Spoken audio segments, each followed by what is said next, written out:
اور حکومت نے قرضے لینے کا ریکارڈ توڑ دیا۔ اپوزیشن لیڈر شہباز شریف نے کہا اگر حکومت کی توجہ اپوزیشن کی بجائے معیشت پر ہوتی تو صورتحال بہتر ہو جاتی۔ آج کروڑوں لوگ بے روزگار ہو چکے۔ نواز شریف نے 4 سال میں بجلی کا بحران ختم کیا۔ لوگ آج بھی ہمارے دور کے منصوبے یاد کرتے ہیں۔ عدالتی فیصلے کی روشنی میں سروسز ایکٹ ترمیمی بلز کی حمایت کی گئی۔ لندن میں میڈیا سے گفتگو کرتے ہوئے انہوں نے مزید کیا کہا، آئیے آپ کو دکھاتے ہیں۔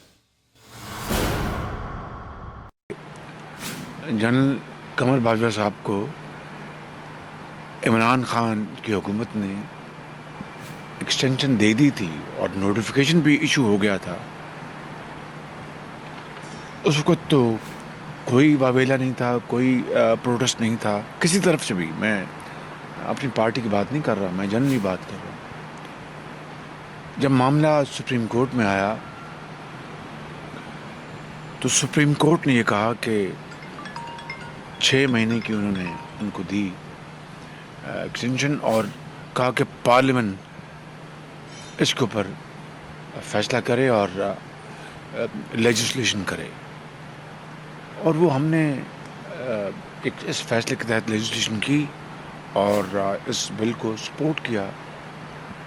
تو ماضی میں اس طرح کی مثالیں موجود ہیں کہ ایکسٹینشنز دی گئیں۔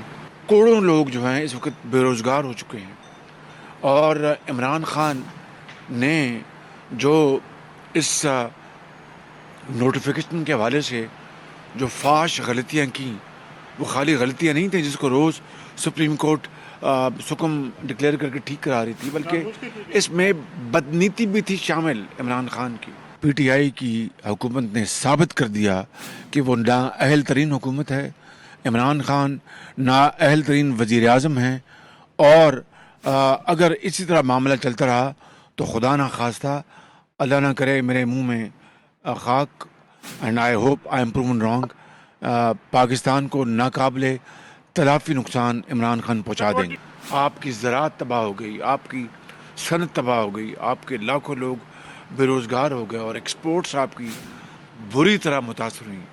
تو میاں نواز شریف نے صرف 4 سال کے اندر بجلی کے بحران کو حل کر کے ایک تاریخی کام کیا اور پاکستان کی لازوال خدمت کی۔ آج میاں صاحب کی خرید پوچھنے آئے تھے، اور تھوڑی دیر وہ وہاں پر رہے، اور انہوں نے پاکستان کے عوام کے لیے خیر سگالی کا پیغام دیا۔